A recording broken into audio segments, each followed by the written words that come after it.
shit means something, baby.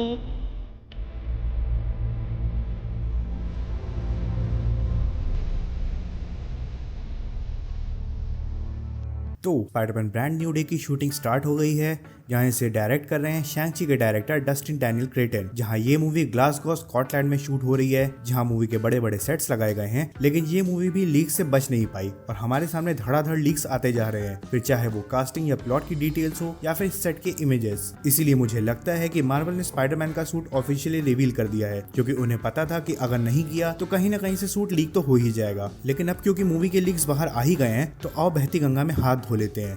मेरा मतलब, आइए देखते हैं कि मूवी के बारे में हमें क्या क्या पता है। तो जहां स्पाइडरमैन की MCU ट्रिलॉजी हेविली रिलाई करती है मार्वल के सॉलिड ग्राउंड वर्क पर, वहां हमें स्पाइडरमैन न्यूयॉर्क के अलावा पूरी दुनिया को बचाते हुए दिखा, जो कि बहुत ज्यादा कॉमिक बुक एक्यूरेट नहीं है। जहां कॉमिक्स में पीटर मेजरली न्यूयॉर्क में होने वाले गलत कामों पर ही ध्यान देता है, नो वे होम तो लिटरली पीटर को एक मल्टीवर्सल खतरे के सामने ले आती है। वहीं ब्रांड न्यू डे वापस से लौट आई है स्पाइडरमैन के कॉमिक बुक रूट्स पर, जहां पीटर हमें फाइनली न्यूयॉर्क का फ्रेंडली नेबरहुड स्पाइडरमैन की तरह दिखने वाला है। जहां मूवी के इनिशियल अनाउंसमेंट के वक्त ये कंफ्यूजन था कि कहीं मूवी मल्टीवर्सल ना हो, क्योंकि डूम्सडे से पहले इसी मूवी को आना है। लेकिन अब ये कंफर्म कर दिया गया है कि स्पाइडरमैन ग्राउंडेड होने वाली है। जिसके अलावा पिछली ट्रिलॉजी के टीम के कुछ की प्लेयर्स इस मूवी में रिटर्न कर रहे हैं, जैसे Tom Holland, Zendaya, Jacob Batalon, writer Chris McKenna और तो और माइकल जियाचिनो भी, जो कि मेरी नजर में किसी लेजेंड से कम नहीं है। जहां मैं एक फन फैक्ट ऐड करना चाहूंगा कि कंपोजर माइकल जियाचिनो वही इंसान है जिसने 2022 की बैटमैन और 2025 की फैंटास्टिक फोर को भी कंपोज किया है। इनके अलावा सिर्फ हांस जिमर ही एक ऐसे कंपोजर है जिन्होंने किसी बैटमैन मूवी और एक स्पाइडरमैन मूवी को कंपोज किया है। इसी के साथ कुछ नए चेहरे भी इस मूवी के साथ ऐड हो चुके हैं, जहां सबसे बड़ा नाम निकल के आता है मार्क रफेलो एज हल्क और हमारे प्यारे जॉन बर्नथाल का। इसके अलावा मूवी में सेडी सिंह को भी कास्ट कर लिया गया है, जिनका रोल अभी तक तो रिवील नहीं किया गया है, लेकिन मैं चाहता हूँ कि वो ग्वेन स्टेसी का रोल प्ले करते हुए हमें दिखे। और इसी के साथ ऐसे र्यूमर भी निकल के आ रहे हैं कि प्री डेस्टिनेशन मूवी की सैरा स्नूप को भी इस मूवी में कास्ट कर लिया गया है, जो कि अगर सिल्वर सेबल का कैरेक्टर प्ले करे तो मजा ही आ जाए। अब अगर इस मूवी की टाइमलाइन की बात करें तो मूवी के सेट इमेजेस से इस मूवी की टाइमलाइन पूरी तरीके से क्लियर हो गई है, जो कि है दिसंबर 2027 की, जो कि इस मूवी को थंडरबोल्ट्स और captain America brave new world और डेयरडेविल सीरीज के आसपास सेट कर देता है, जो कि डूम्सडे से 6 महीने पहले या फिर 1 साल पहले है। क्योंकि अगर थंडरबोल्ट्स मूवी के पोस्ट क्रेडिट सीन को देखा जाए तो वो मूवी के मेन इवेंट से 14 महीने बाद का है। अब देखो,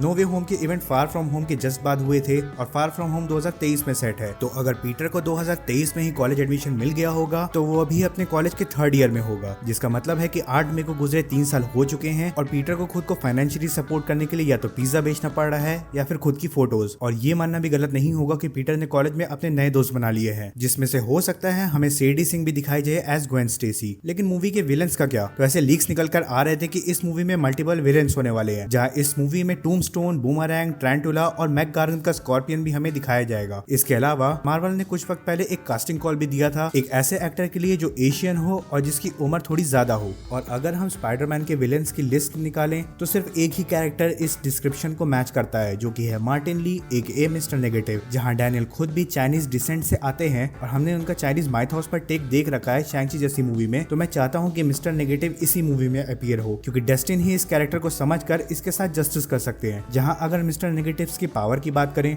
तो इसके पास super human strength, speed, agility तो है ही, प्लस ये मैजिकल डार्क फोर्सेस को मैनिफेस्ट कर सकता है, जो इसे लोगों के माइंड को करप्ट करने की भी पावर देती है। जहां अगर तुम इस कैरेक्टर के बारे में और जानना चाहते हो तो प्लेस्टेशन का स्पाइडरमैन और स्पाइडरमैन 2 गेम खेलो, क्योंकि इन दोनों गेम से बेटर इसे कॉमिक्स के अलावा कहीं पोर्ट्रे नहीं किया गया है। एंड बाय एनी चांस अगर तुम गेम नहीं खेलते हो तो क्या कर रहे हो भाई? कब तक वही BGMI और फ्री फायर में घुसे रहोगे? अब देखो, ऐसा नहीं है कि किसी स्पाइडरमैन मूवीज में इतने सारे विलन एक साथ अपीयर हो रहे हैं। हमने ऐसा कुछ नो वे होम में भी देखा है, लेकिन वहां सक्सेस पा लिया तो इसका मतलब ये नहीं है कि हर बार सक्सेस पा जाओगे। 2 बार सोनी वाले ये दिखाने में हक चुके हैं। तो अगर इसीलिए इतने सारे विलन्स को दिखाना ही है तो मैं चाहूंगा इसे एक मोन्टाज की तरह दिखा दिया जाए, जहां स्पाइडरमैन ने अपने 3 साल की स्पाइडरगिरी करियर में इन लोग को पकड़ा है और जेल में ठूस दिया है। जिसके बाद अगर हम मूवी के प्लॉट को देखें तो अभी तक से प्लॉट इतना ही निकल करके आया है कि स्पाइडरमैन, पनिशर और हल्क एक दूसरे से पूरी मूवी में भिड़ते रहेंगे। लेकिन कब तक? जब तक उन्हें ये नहीं पता चल जाता कि मूवी का असली विलन कौन है। अब देखो, इस प्लॉट डिटेल से कुछ क्लियर नहीं होता है, बल्कि क्वेश्चन भर भर करके हमारे सामने चले आते हैं, जैसे कि ये लड़ाई क्यों होगी, ये लोग कैसे मिलेंगे। तो इसके लिए मेरे पास एक छोटी सी थ्योरी है। तो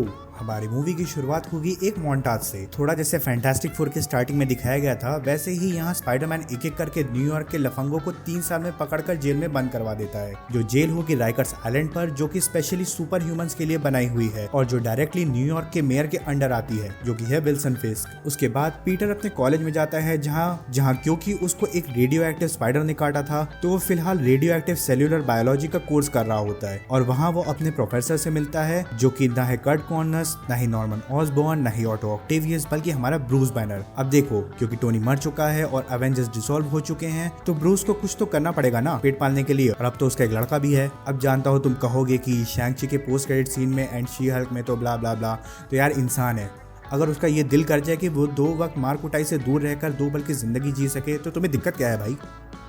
एनीवेज, तो पीटर हमारे बैनर साहब की नजर में बहुत ही ब्रिलियंट येट आलसी किस्म का इंसान है, जो क्लासेस अटेंड नहीं करता भी है तो अटेंशन कहीं और रहता है, क्लास छोड़कर भाग जाता है, लेकिन उन सब के बाद भी नंबर पूरे लाता है। जहां हम पीटर के नए दोस्तों से भी मिलते हैं, जिसमें से हमें सेडी सिंक भी दिखाई जाती है, जो कि ग्वेन स्टेसी है। अब क्योंकि डेयरडेविल बॉर्न अगेन में विल्सन फिस्क न्यूयॉर्क का मेयर बन चुका है एंड मोस्ट प्रोबेबली उसकी एंटी विजिलेंटी टास्क फोर्स को डेयरडेविल ने ठिकाने लगा दिया होगा इस टाइम तक, तो मे बी उसने सिल्वर सेबल को हायर किया हो खुद को बचाने के लिए, पनिशर या उसके जैसे खतरों के लिए। इसके अलावा क्योंकि हम जानते हैं कि एमसीयू में फीस्ट एग्जिस्ट करता है, तो मार्टिन ली भी ऑटोमेटिकली एग्जिस्ट करता ही होगा, जो इस यूनिवर्स में एक जाना माना पॉलिटिकल एक्टिविस्ट भी है। और क्योंकि आंट में फीस का एक इंटीग्रल पार्ट थी, तो उनकी याद में पीटर भी फीस में कम्युनिटी सर्विस करने जाता है, जहां उसकी मुलाकात होती है मार्टिन ली से और इन दोनों के बीच कम्युनिटी सर्विस को लेकर बॉन्डिंग हो जाती है, जहां ली पीटर को ये बताता है कि जब तक न्यूयॉर्क को रूल विल्सन फिस्क जैसे लोग करेंगे, तब तक न्यूयॉर्क शहर का कुछ नहीं हो सकता, और वो ये बिलीव करता है कि ये हर न्यूयॉर्कर की जिम्मेदारी है कि वो आगे आकर शहर को बचाने की जिम्मेदारी उठाए। जिसके बाद एक रैंडम रात को राइकर्स आइलैंड में प्रिजन ब्रेक होता है, जिससे कि जो भी सुपर विलेन जिसे स्पाइडरमैन और बाकी हीरोज ने पकड़ करके वहां बंद किया था, वो वहां से भागने की कोशिश करते हैं, जिसे रोकने के लिए हमारा स्पाइडरमैन वहां आ पहुंचता है और वो देखता है कि फ्रैंक कैसल भी वहीं पर है, जो कि प्रिजनर्स को जान से मारने पर लगा हुआ है। जहां पीटर उसे रोकता है और उसे कहता है कि हम जान नहीं लेते, जिसके रिप्लाई में फ्रैंक कहता है कि तुम जोकर्स जान नहीं लेते। जहां ये दोनों कैसे ना कैसे कर राइकर आइलैंड की सिचुएशन को संभालते हैं, जिसके बाद पीटर फ्रैंक के वहां आने की वजह पूछता है, जिसका फ्रैंक रिप्लाई करता है कि उसको एक लीड मिली थी राइकर्स आइलैंड पर इल्लीगल एक्सपेरिमेंट की,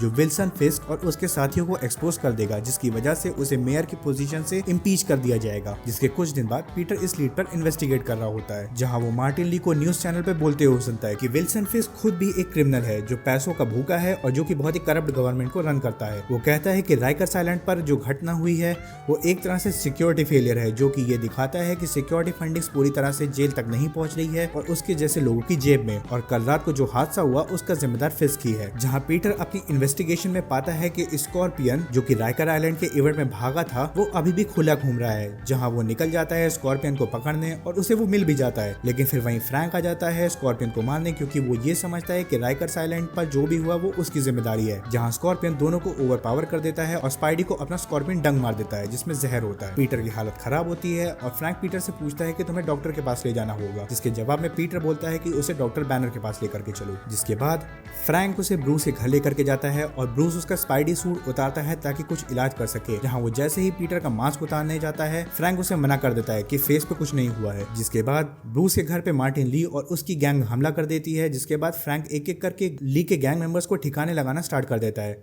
ओनली टू रियलाइज कि मार्टिन तो वहां ब्रूस बैनर के लिए आया था। जहां मार्टिन ब्रूस के सर पे हाथ रखता है, उसके अंदर का सैवेज हल्क का पर्सोना बाहर आ जाता है और पीटर जैसे ही अपनी आंख खोलता है, उसके सामने होता है सैवेज हल्क, जो कि गुस्से में पीटर को जोर से मुक्का मारता है और फिर पीछे मुड़कर मार्टिन ली को भी मुक्का मारता है और वहां से भागने की कोशिश करता है, लेकिन पीटर तुरंत ही उसके पीछे निकल जाता है। बट उसका पीछे करने के बाद भी पीटर हल्क को रोक नहीं पाता और वो वहां से चला जाता है, और वहीं फ्रैंक ली को भागते हुए देखता है और वो उसे दौड़ा लेता है। जिसके बाद ली फ्रैंक को ब्रेन वॉश कर देता है और उसे विल्सन फिस्क को मारने के लिए भेज देता है। फिर अगले कुछ दिन पीटर मिस्टर नेगेटिव को रिसर्च करना स्टार्ट करता है, जहां उसे कुछ लीड्स मिलती हैं जो कि मिस्टर नेगेटिव को मार्टिन ली और राइकर आइलैंड के इंसिडेंट से जोड़ती है।